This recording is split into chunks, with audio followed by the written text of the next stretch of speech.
Afternoon, my name is Skunbut Ek Vittayanipon, and today I'm going to teach the lesson 9 in probability and statistics for digital that is in the topics of standard normal distribution. So last time we learned a lot. We learned about one thing, which is the normal distribution. We learned lots of distribution. We learned the discrete one, where you can just plot the graph like as separate cases. We learned about the continuous distribution, where you have this nice curve, and instead you look at the area under the curve. The normal distribution is the kind of the standard, of the continuous distribution, but it has a special name because it is normal in the sense that you usually see this kind of distribution in nature. If you measure, or if you want to get some numbers and put them into a nice graph, it tends to look like this normal distribution. And now we have another word, another keyword. If it's the standard, we have all sorts of normal distribution. There's one standard normal distribution that we have to first focus on. So let's go take a look. Let's look at this first. Like this is the standard normal distribution. It's just a curve. Right? We have seen this curve before. We call that a bell curve. A bell is bell that you can ring and it sounds nice. But this one is special because it has the, let's say, the easy parameters right here. So first the mu, which is the average, right? The mean is 0, so it's the peak, right? The highest point of this curve, right, is h, the point 0. And the second thing is the standard deviation sigma is 1, and the reason we take 1 because it makes things easier to compute. And so this is the standard normal distribution curve, with the average of mu to be 0 and with the standard deviation or sigma to be 1. Now we can go back one step. And so now we have lots of text, but the definition is we have this distribution. Remember that last time we had this notation, n of mu sigma. This is normal distribution with any number mu you want to put in, with any positive sigma you want to put in, but here mu is 0 and sigma is 1.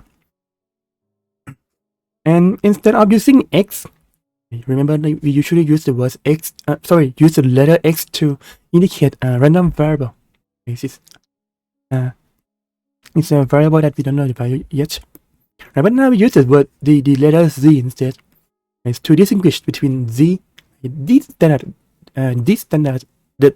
normal random variable, and x, any kind of random variable or any other normal distribution. Right, so there it is.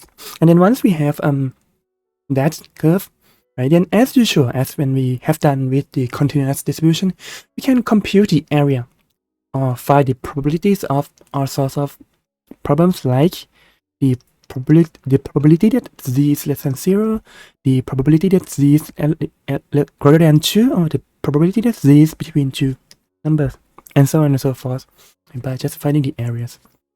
Then the question is, how can we find the area? If it's just a simple curve that we have done, if it's like a straight curve, or just just a slope, or a triangle, or a trapezoid, we can do it by hand. But if it's not, then we need to use calculus to compute. But since this one is this common, like we use this a lot when we have any kind of data and we want to analyze it, right? Then we have kind of like a pre-calculated set of values. Previously, if you studied this course like maybe 5 years ago, or even like maybe this year, if you are not in this class, and you will see this Z table, the notorious Z table. Right? And which you can see is not. It is practical, but it's not easy. It's not convenient at all. And then you have to like pinch your eye hard enough to find the values of Z table. Which I'm not gonna ask you to do that. Right? This is not recommended. Just in case you want to know how to use that. Right? I have to zoom in a lot so you can see what is on the screen. Right, so we have the values on the column, in the leftmost column, and that's the value of z. Let's say dash pi minus pi 3. oh sorry, minus 3.0. And then we have the value on top in the first row. And here's the it's 2 decimal places, like 0.0 something. So once you find the column and the row, and then you find the value that corresponds to that column and that row, and this value is going to be the area or the probability of a certain type.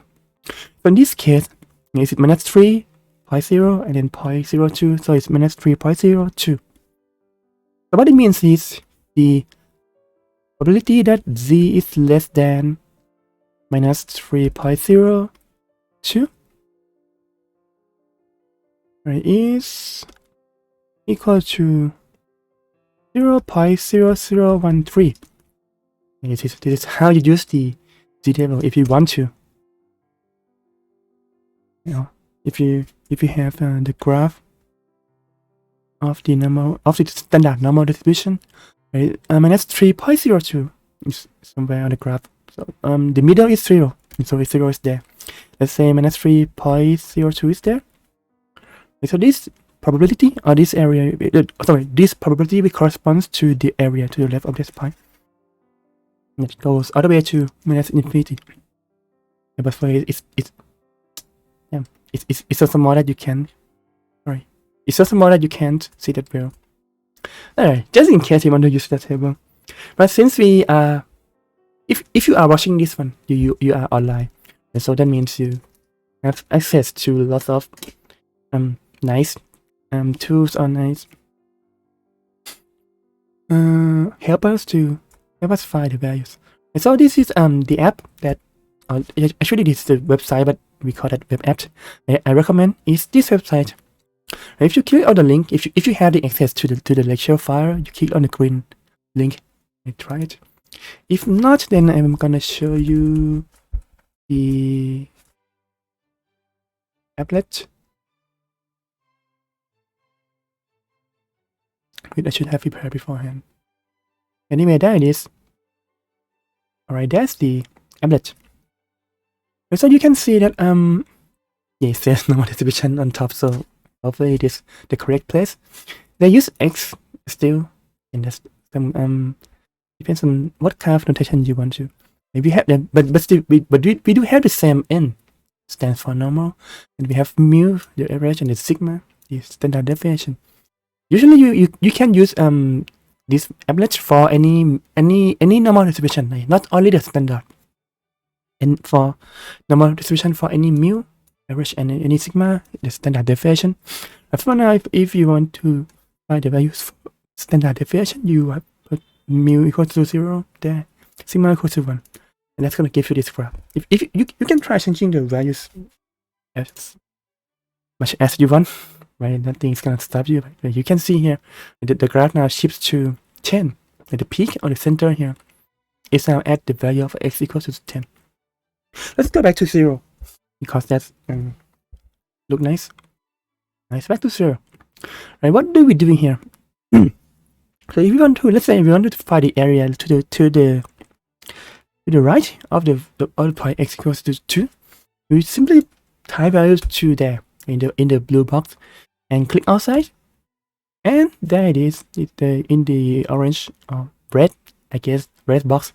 We show you the value of the area or the probability that x is greater than 2, equal to that value. So it's this turning is 0.02 or about 2% of the whole curve. If you want to play around with that, so like if you what did you do? We did minus 3.02, right? That's what we did, and then we clicked outside once and bam.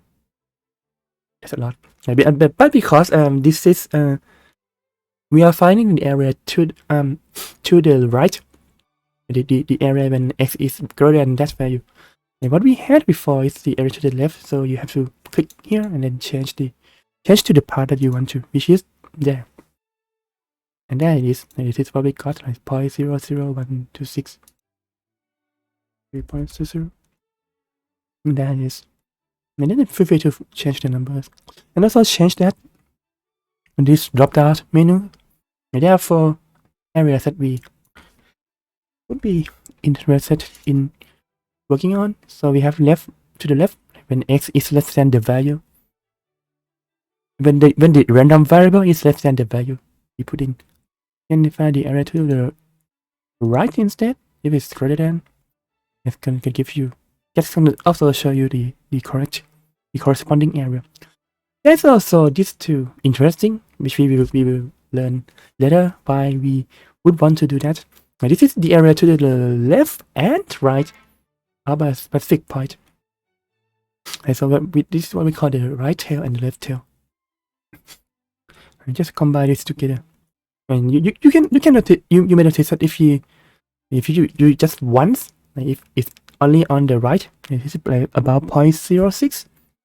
But if you do two ways, two tails, and the values is doubled, which makes sense, right? Because earlier we have only that's the left side, but now we have left and right that look the same, so it makes sense that the area is double. And finally, last one, it is the probability that x, the random variable x, is between x and minus x, and that's also the absolute value, just in case, because if you want x to be sandwiched between two values, right? The greater one should be positive, and the smaller one should be has to be negative. I mean, so damn, with the area in between. And again, we will say something about why we would want to consider this kind of area. And another nice thing about this website is you can do the opposite as well. Let's go back to there. For example, if you want to the point where the area, in this case, the area to the right of a point is, let's say, 0.8. Let's say 0.3. And you can just 0.3 and click outside, and bam, it's going to give you the point, the value of x, where the area to the right of that point is exactly 0.3, or approximately 0.3. This is also convenient, and for the second half of this lecture, of course, if you should go how we that, and if you put 0.9, it's gonna give you my most of the curve. If you try to prove 2, it's gonna scream at you, no, probability must be between 0 and 1, or something. Right. So, feel free to use this website whenever you are asked about probability for the standard normal distribution, or for any normal distribution. So, oh, and also, as usual, you can go to the bottom left and click help and scream, and there's the drop down paragraph of what we are doing here, what is mu, what is sigma, and then what is the function, this squarely looking function, and the mu, the average, the expected value, the variance, all those things. So that's a website where we can find the areas, right? And then now we can find the areas, right? But then what kind of problems we are usually being asked? And the basic ones are these three. Actually 4, but yeah, it's 3. And so we want to find the area to the left of some point. In this case, it's noted by the less than, or the probability that z is less than some point b, some value b. Oh, it can be greater than. Let's do the second type. Oh, it's between two values, between a and b. And let me add that usually this one is usually one of the two forms. First, it's between 0 and some positive value. Oh, it's usually between the negative and positive.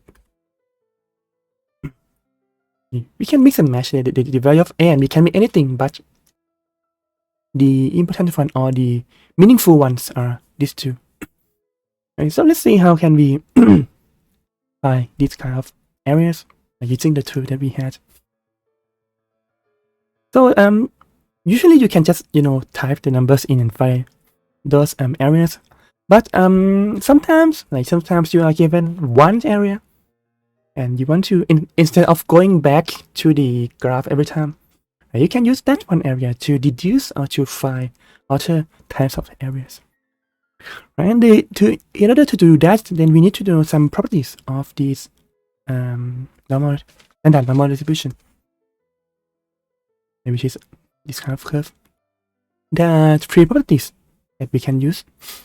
The first one, which is the symmetry.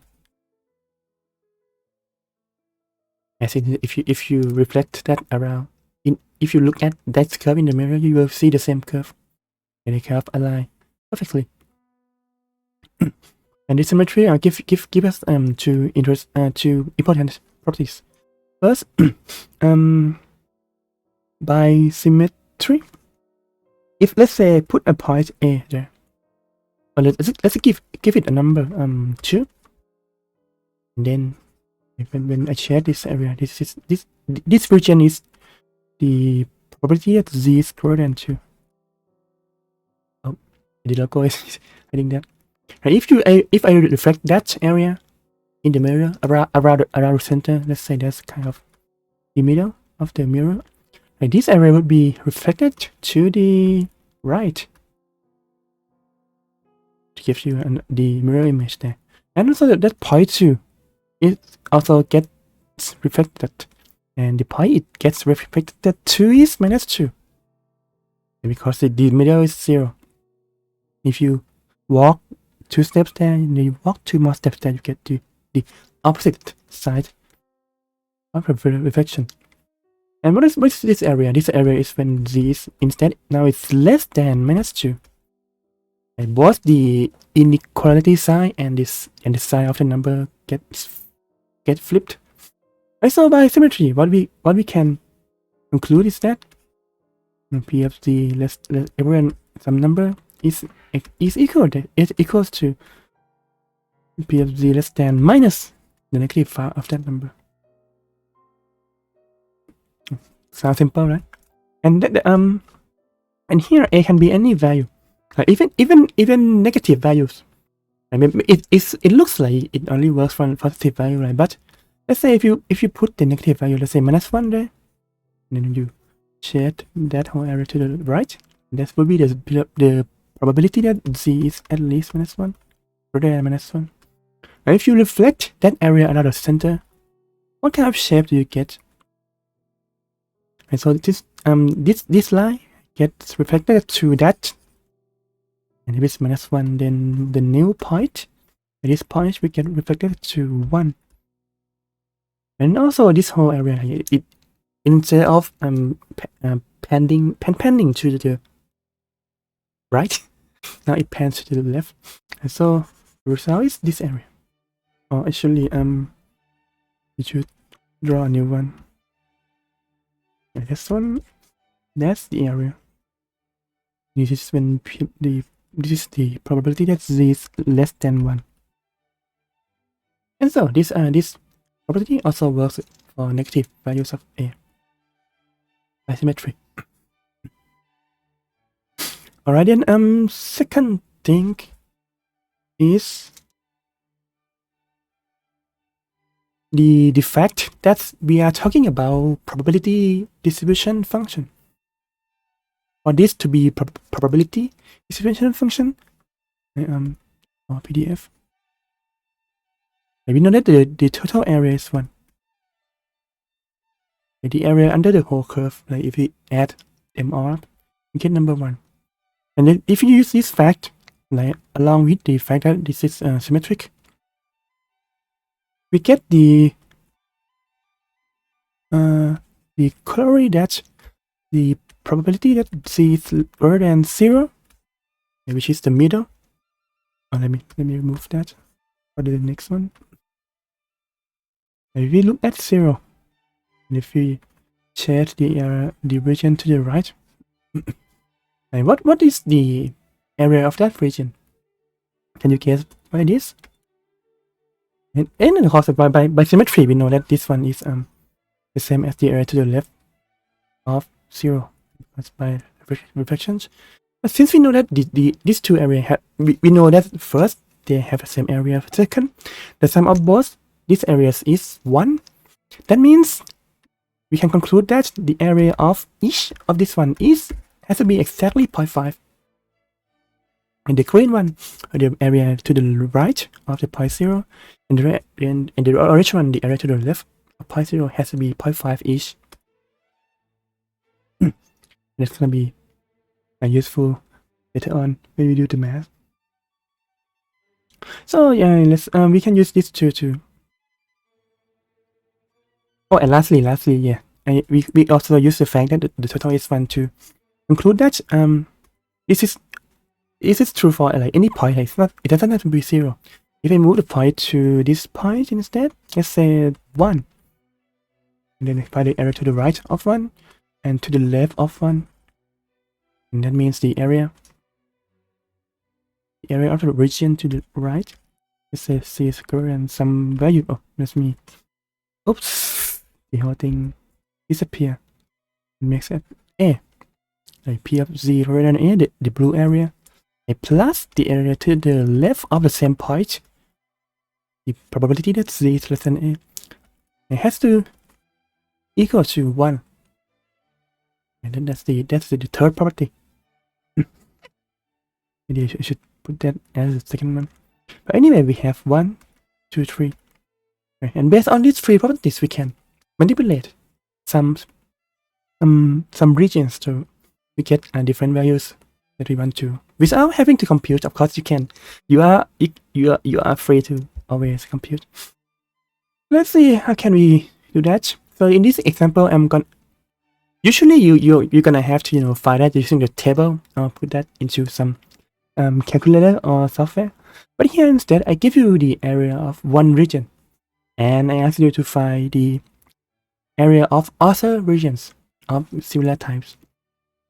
So here, given that the probability that z is between 0 and 1 is 0.341, find the other 3 values. Okay, so first of all, we can draw the image there. Just anyone. So the probability between that z is between 0 and 1. Okay, so we then have to put the point 0 and 1 somewhere on this curve. Right, so that means this area, this probability, right, can be represented by the area there, and the area there is 0.341. So let's see, based on just this single piece of information, can we find the other probabilities or other areas? So first one, like, what is the probability that z is greater than 1? Let me use green. It's greater than 1, so we go to the point 1 and then we shade the area to the right of that area. This is what we want to find in A. How can we find that area? So we're gonna have to go back and use those properties. Like one thing you might not notice that the blue area and the green area, if you add those 2 areas up, you get the right half of the curve, because it's from 0 to 1, and then the blue is from 0 to 1 and the green is from 1 to infinity, any number that is greater than 1. So what we know that is that the blue area, the probability that z is between 0 and 1, and the green area, the probability that z is greater than 1, is equal to the right half. And we knew that the right half is exactly 0.5, right? Because the whole thing is 1, so the right half is 0.5. And so if the sum is 0.5 and then we know the blue one, that means we can find the green one by doing some math. Okay, so we simply subtract 0.5 by the blue area that we are given, which is 0.341. And the answer is 0.159. And that's it. That's how you find the green area. That's how you find the probability that z is greater than or equals to 1. And let's go to B. Oh, by the way, this is intentional. I'm mixing up the greater than equals and greater than symbols, because if you remember last time, right, it doesn't matter if it has the equal sign or not. Right, these 2 probabilities are the same. And the reason is that Right, this one, even though it seems like it also has the extra point where we want where we can find the probability that z is exactly 0. And that point is it is impossible to get the value that is exactly 0. Again, this is a measurement. You measure something, so there's gonna be some tiny or some small fractions, some small large decimals, something. Right, so this one, yeah, we get 0.195. Therefore, the second one, this corresponds to what? Let me remove the green area now. This corresponds to the point starting from 1, and then goes all the way to minus infinity. And goes all the way to the right. And so what's that area? Can you look at that as like puzzle pieces and mean? And so it is the blue the purple area, the purple region. It consists of the blue one plus the area to the right or to the left. And so let me and so in other words, this purple one. Think about that as a jigsaw. It's the left plus the blue one. So that means that we can find the purple area. And just using, let's say, pattern, not math. Oh, there should be purple. Right, so now, yeah, I changed my mind midway. Maybe the probability that z is less than 1 is equal to the, we say it's orange plus blue. Where the orange is where it's less than 0, like less than the middle. And then plus the of z between 0 and 1. It makes sense if you think of it visually, right? But to do math, then you have to kind of write the correct notation. And of course, this is we knew that it's 0.5 because it is the left half of the which way is left, alright. And then we have the extra area to the right, which is 0.341. So the answer is 0.841. And so for B, we get that the area, the purple area is 0.841. Alright, and lastly, which color should I use? Pink. Then for C, there's area between -1 and 1. So let me remove this whole thing. So it's -1 and 1. So we have 1 already. So all we have to do is add a point. Oops, add, not subtract. We add a point -1. Yeah. And that's gonna be the area that the region that we are interested in. So how can we break this area down? And of course, we can break it to the area down to the left and right. That's again kind of half math, half imagination. Yeah, let's choose purple. Oh yeah, let's choose orange as before. And so this purple area is when z is between -1 and 0. And then we have the area to the right, which is between 0 and 1. We are given the blue area, the region of the area of the blue region. And what about the orange one? It's kind of obvious from the way I draw the graph, right? That this is asymmetric. And in this, we use the fact that if we reflect any kind of area, we get the area which we get the region with the same shape and the same area. So if you think if this is the middle, and then you reflect the blue region to the left, you get exactly the orange region. That means the area of that this orange one is also 0.341 by symmetry. And the area of the blue region is 0.341 as well. And so the answer here is move a little bit down, 0.682. And then it is now from just one single area we can these 3 different areas or probabilities.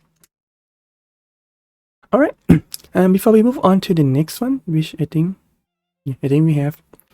What I suggest is if you are asked to do this by hand without having to use calculator, if you are given one area and you want to find the rest, what I would just suggest is you can, instead of having to do math this way, you can kind of do math in your head, or you do math visually. And what you would do is let's go back from scratch, then do that. And we still have the same blue region,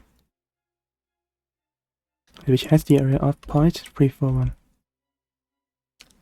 And if we follow the examples that I just gave, we knew that this area, the pink area, from the sun to 0, that gets reflected, also have the area of 0.341.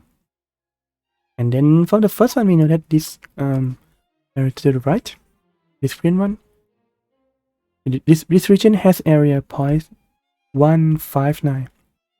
Because these two, the blue and the green, needs to add up to 0.5. And lastly, running off colors, the left part there is also 0.159, and by symmetry or by reflection. So you can just start from this one.